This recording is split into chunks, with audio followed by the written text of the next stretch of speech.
Hi everybody, Welcome back. episode 3 of Spring Watch.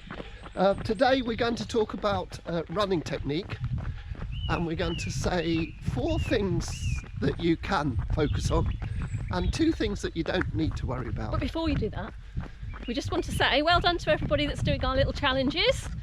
Lots of people are posting their chatty runs, their 6-week chatty challenge, and their naked runs as well. Yeah, I'm not naked. I'm not naked. You're not, well, I am, I'm because naked it's not today. on. I've not turned it on. So.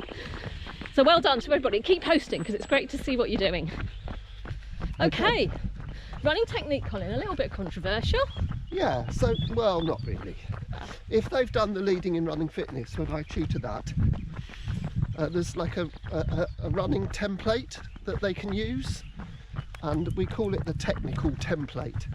And I've So gone those only leaders will have done that. So yeah, but they're they 4 might- good things. Yeah. Okay, They're 4 good things that you can do to help you run with good technique. Okay. Is that what you're saying? Yeah. I normally do this standing up with a group of people in front of me, but I've gone through this a few times. So, okay, this time I'll do it moving, just for a bit of an added challenge.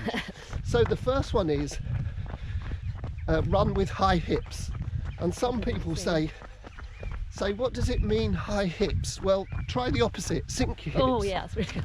That's quite fun, that is. Sink your hips. As I fall into a pothole. And then sink your hips. As soon as I did that, my knees start to ache, and it's horrible. So bring your hips up. Run tall. Run tall. Oh, the helium balloon. Yeah. Pulling yourself up is another coaching cue. So run with high hips. Pretend you've got a helium balloon on your head. Mine says happy 24th birthday. It's a purple You one. wish, yeah. Yeah. And that is tip number 1.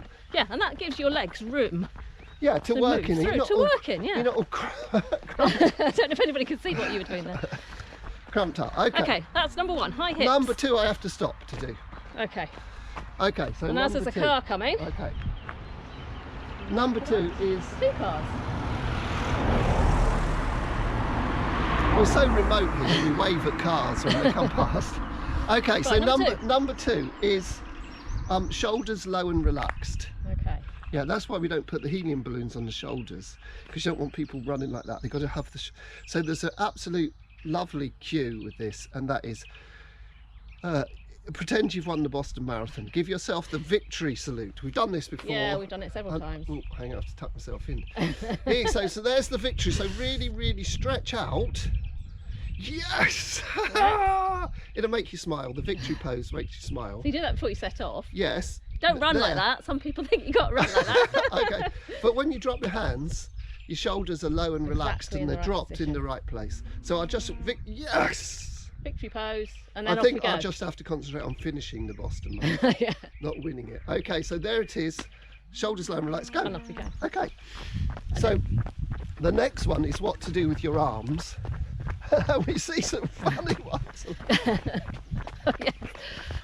Or whatever. Basically, keep your arm about 90 degrees and swing it gently, and it's just there to balance you. So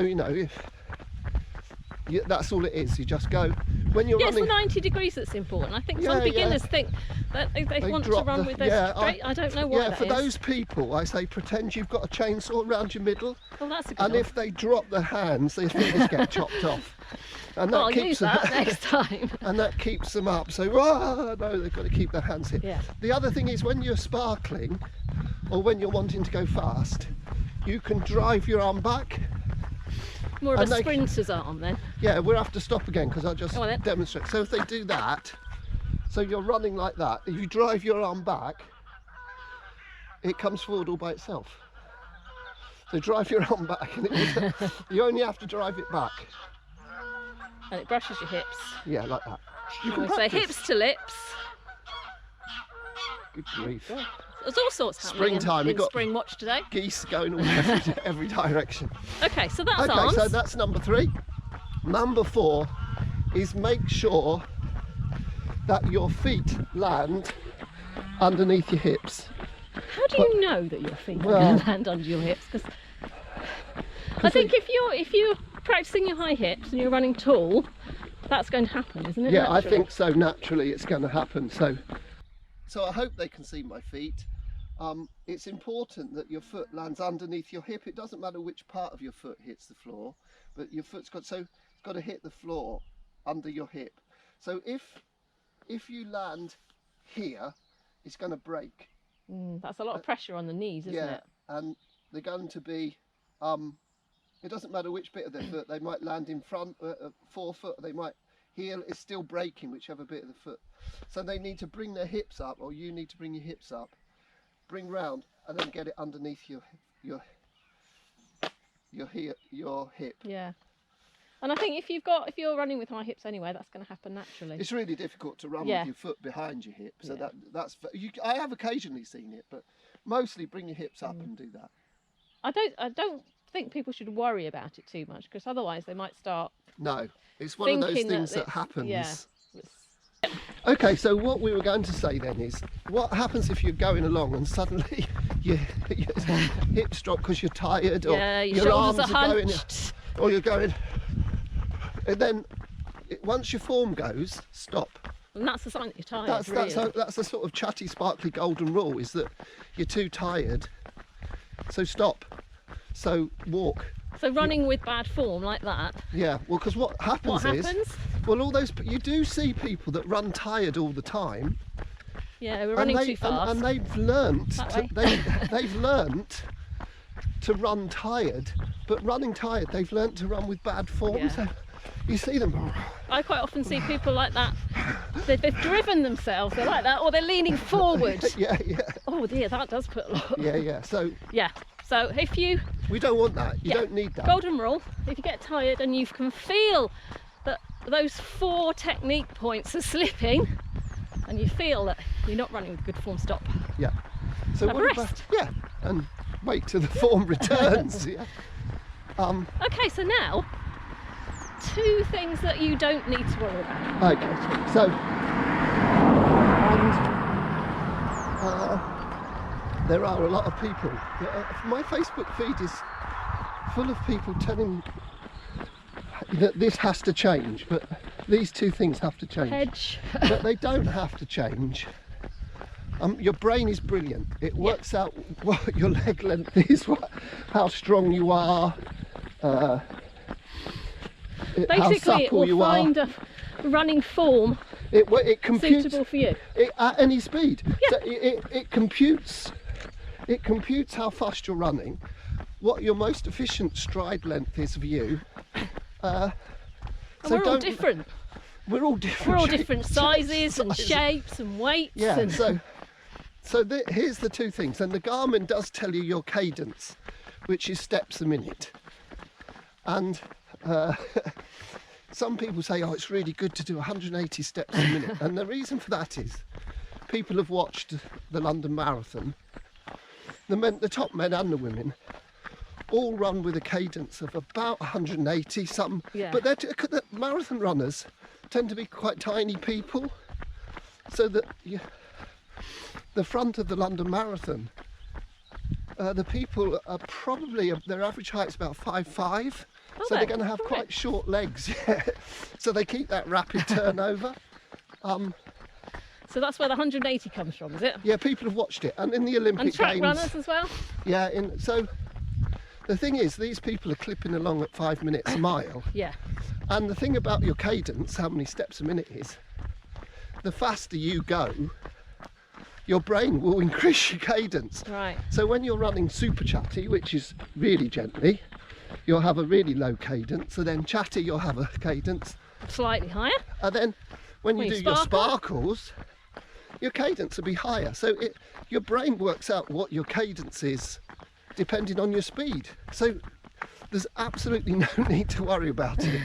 And those people who we've seen, they've said 180 steps a minute is what you've got to do. They're running like this, but they forget to go forward, and they look a bit, So like. basically, you're saying don't muck about with your cadence. No. You're So the pushing second ahead. thing is, and I see a lot of this again, is where your foot hits the ground. What, you need to focus on that. It's the second thing you don't need to Yeah, worry you've got about. to have it in a certain, hitting in a certain way. Or no, because it depends, Foot planting. again, it depends on how fast you're going. So when you're going chatty, you're probably just land whatever. It doesn't matter. I'm not going to say what's good or what isn't. But when you're What chatty, part, it doesn't matter which part of your It foot doesn't- you're going to land on. doesn't matter. But as you what will tend to happen is as you go faster, when you're going gently, you'll run with the heel probably first. Some people run with their forefoot on the ground. It just depends Yeah. on who they are. And then as you run faster, you'll come up onto your forefoot. So But when not you always. no, when you do your Some people don't. no, you talk to them about your beginners then. Yes. When the first time we sort of get into sparkling, I always do a little bit of a survey at the end and just ask them to be aware of what's happening with their feet. Yes, just to And make there's them more only- aware. As The runners do. majority will still land mid-foot or heel strike, Yeah. and there's probably about 25% that will say, oh yes, I actually come up on my toes. Yeah, but it So doesn't. it's not matter. everybody, so don't worry about it. No, and it doesn't matter because doesn't again, matter. your brain is brilliant, and it will choose what's best for you. And the faster you go, the more you're likely to come up on your forefoot. So there are two things you don't need to worry about. So, and everybody has their own running style, don't they? Yeah. This is the And- important point to finish this week's video. Because I don't know whether I should say this or not, but I'm going to say. So I met someone who'd been studying the Kipchoge, the marathon runner that ran under 2 hours, his style, and he was on the top of the Long Mint filming himself because he wanted. Well, yeah, because actually that's natural. You think, oh, I want to be a good runner, so I need to run like so-and-so Yes, but who's won this marathon. But and it's a big but. You haven't been running for 20 years. You haven't been running 100 miles plus a week. Yeah. You haven't got his body. You're not 5'5". You might be 6 foot. yeah, And you wouldn't you wouldn't attempt to copy his training. So you don't need to I copy think his running form. no, because No need. he's not you, and your brain will work out what's best for you. And I think that's the key message, isn't it? Absolutely. Let your brain work out what's best for you, but you can focus on those 4 points that we said at the beginning. High hips, High hips, shoulders land shoulders relaxed, relaxed. arms 90 degrees, driving back, foot landed underneath your hip. That's And what you don't need to worry about your steps a minute. Although it's good fun looking it up on Garmin, it gives you a lovely graph and the dots change colour. I can imagine, yes. Okay. And the Well, other, we'll stop there. okay, good. Whew. A lot of information in that one, I think. Yeah, they might have to watch it twice. There was a person in Jersey Oh, yes. that didn't watch the end of our Yes, last please one watch to the end of our videos. because he went out running naked. Quite and he literally. was spotted with just his trainers on. Luckily, it was first thing in the morning. Yeah, He thanks to Terry for posting that on the group. I'm sure he wasn't a chatty sparkly no, runner. no. We're not going to take credit. No, okay. Well, I Yeah. don't think there's much credit to be taken. Okay, so Yeah. that Facebook group's going Yes, around do join the nice and Facebook quick. group. There's lots of people supporting each other on there at the minute, which is great to see. Yeah. Yeah, other people, Giving advice. giving and advice. What works for them and Yeah, so it's fantastic. So do join the Facebook group, and you can always share our videos from the page. Yeah, if they want to share them, they share Yeah, them from the share from the page because page. it's a closed group because people don't want. Yeah, that's fine. That's fine. Yeah, and don't forget to visit our website, and you can also find all our videos on YouTube. Lots of places. Yeah, and you've been catching up.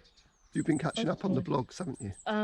Very, very slowly. I've got a little So we bit have more to to do. apologise for lack of blog on that. No, but they'll be It will done. get there. They'll be It'll done. get there. Good. Okay, so we shall see you next week. Bye. Bye.